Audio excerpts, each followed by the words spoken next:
had to live by. And it was time when the abuse in my marriage was getting really bad, like really bad.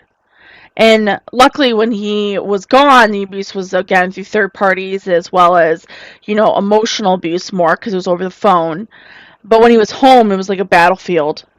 And I had to breastfeed. He told me that he would literally leave me and he would literally, because we couldn't afford formula at the time either. But I was like, we need to, I'm not producing the milk that I need to, and I can't, I'm just emotionally exhausted. I'm eating a pie a night. I can't keep up. I'm trying my best. I'm not doing, like, I'm depressed. I was going through, like, postpartum depression, you guys. And I felt like, listen, the only thing that kept me going was, like, sugar, taking care of Oliver, and just taking it one, like literally just taking a day at a time. Like I couldn't even think about the future. All I could think about was taking care of me and my son, at least getting one shower in and not crying through the day because my son was crying nonstop because he was calicky. And we ended up heading to the hospital, and I knew my son was not gaining weight, but I didn't know how. I was trying to sneak in formula. I would like hide underneath the mattresses. But when he was home, like you couldn't do it, so I had to act like I was breastfeeding.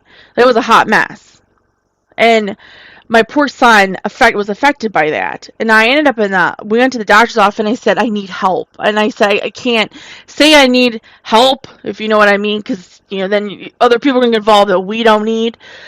Strong, can you please help me get formula of some sort to assist us? And she was like, well, he needs to go to the hospital, and we're going to take you to CHKD. And I had a performance the next day that they were depending on me. I think I had like a small solo. It was one of the community groups I was trying to perform in. And I called the band director up, and I said, I'm so sorry. I said, I'm not going to, I didn't call him, sorry, backtrack. I emailed him. And I said, I'm so sorry, I'm not going to be able to make it. I have to go to the hospital because of my son. And he was mad. He wrote to me, he said, don't ever show up again.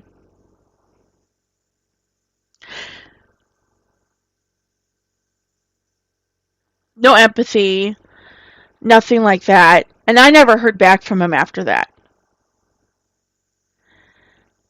No, oh my gosh, Katie, I didn't see that coming, or what was going on.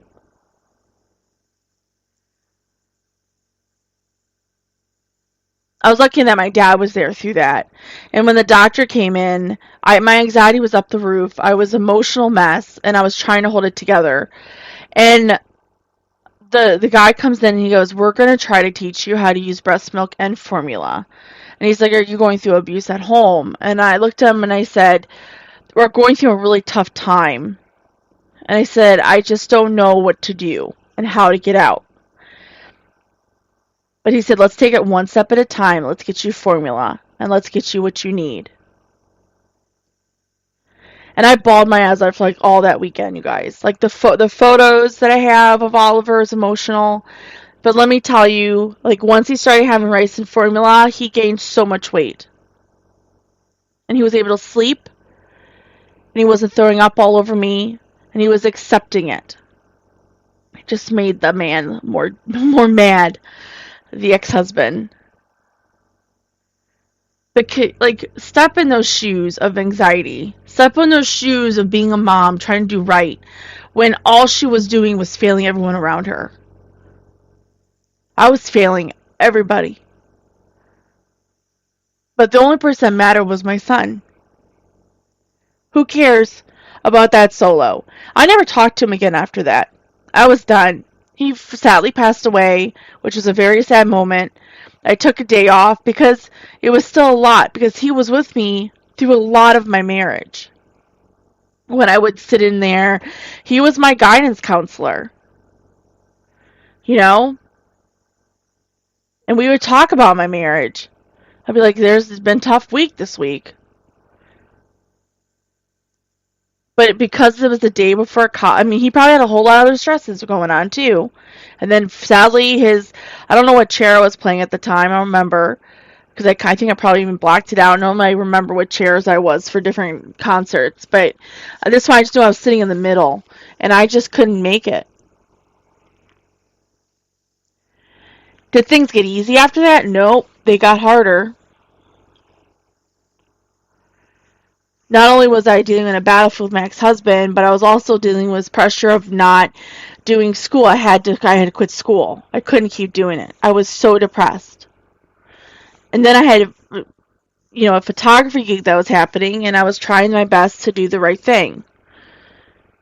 But my hair was falling out. I was gaining weight, even more than I was before. I was trying to trying to find myself again as well as a woman, and it wasn't easy. But the support system in this village that was around me wasn't supporting or being a village, especially my own darn family.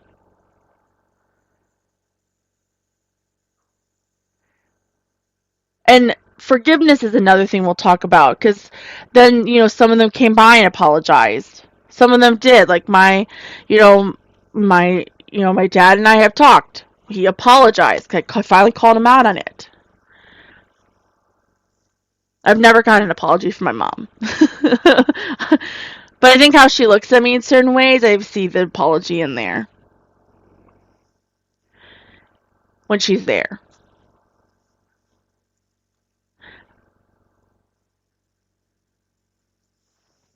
I never will, and probably never will, get an apology from my ex-husband.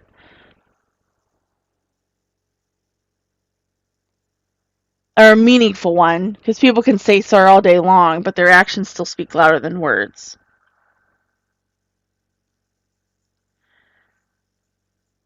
There's way a lot more to that story, which I will talk about another time when we talk about the domestic violence I went through and the abuse, and how I had to overcome it for my son, and the reason why. I saw a quote the other day, and not to get off topic, but the reason I'm here is because of my child. That is facts for me. I would not be here if it wasn't for my son. And I don't mean to put that pressure on him, because I would never want him to feel it, and he'll never know. But the whole reason I'm still standing here is for my son. The whole reason I'm breathing is because of my son. And I wouldn't change it for the world, because he deserves the world. And there's a lot of us out there that are like this. A lot of us have been beaten up through life. A lot of us don't know where we're going. A lot of us feel alone in the world.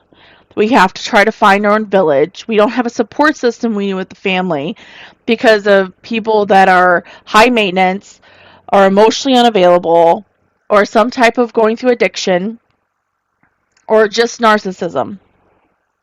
And probably a whole nother issues as well. Or they're going through their own battles. We as humans go through a lot. Chronic anxiety is a big one.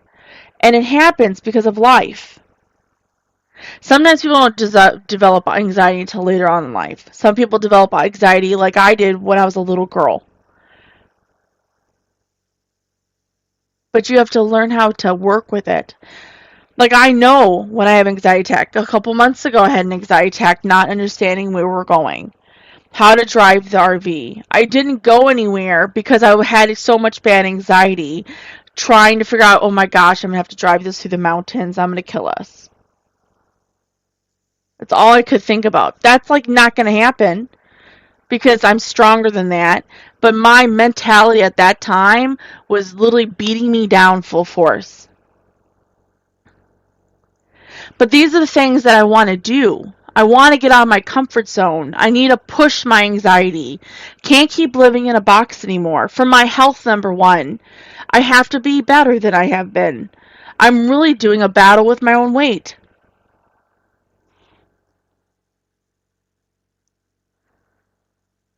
It's a hard one to concept. It's hard to talk about.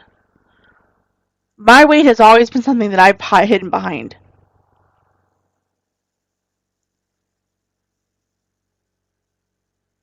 Gives me excuses not to be around people. Gives me excuses just not to be around people. Not have men look at me is probably the number one thing. Because I've just been hurt by I've been hurt by so many men that I've just personally just feel more comfortable with the weight. But I'm working on it because it's time for me to break free of that. It's time to me to sit there and say, you know what, I'm strong, I'm beautiful, and I am going to overcome this too. I'm an intelligent female. I have a lot of baggage with me that I've learned to like slowly not let go but bury for good and put it to rest. People are like, well, we all carry on our bags, but how we do those bags and how we handle those bags and finally say, okay, we have to have a funeral for these bags. And that's what I'm going to do with my weight. That's what I am doing with my weight. I'm still trying to get on a better meal plan. I'm still trying to do more exercises. I'm still trying to get active. Not only for myself, but for my son. Because I want to live long to see his grandbabies. And I want to be able to remarry one day. Even though the guy's going to love me for whoever I am. But I feel like I want to lose weight. It happens. It's hard for people. Some people they're just larger people and they're beautiful people and you should appreciate them. I don't know why we have such a hate complex to fat. When really in the medieval times, people that had more meat on their bones were considered beautiful. But somehow we've twisted it thinking that somebody that is skinny is beautiful. Let me tell you, fat people can have sex too. And they probably do it really well. You just gotta let it go. I mean, just because you don't personally feel like it's beautiful doesn't mean it's beautiful. I mean, even I was watching this TikTok, and this beautiful girl, she's large, and her husband is gorgeous. He is muscle and everything, and he loves her. But the hate that they get from society is unreal, and it's emotionally horrible. And I pray that we do better than that. And I pray that I can show you guys doing better. Just get you guys out of your comfort zone. Some of the comments people that make on national television about weight is just horrific. And it's like lack of empathy and just horrible. And then we generalize it, which makes it worse. We generalize everything. Just because one person does it doesn't mean everybody else that looks like that is doing it. And it's actually causing a stereotype, and it also causes prejudice, and it's hurting the environment. And so I personally, and one thing that I do run in my organization is never to generalize. Everyone is different. Now, they have maybe similarities. They may have similarities of how they look. But I'm never going to generalize it. We can come across some scary circumstances in life. I mean, goodness gracious, I'm traveling on my own as a single mom.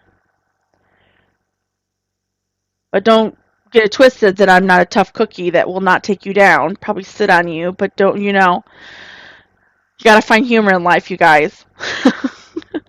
Especially dark conversations. But, that's what I'm saying is sometimes you're gonna have to get out of your comfort zone. And that's what I'm doing right now. I'm in an RV, so out of my comfort zone. Was not planning this. Trying to financially do this on my own, which is really out of my comfort zone as a single mom.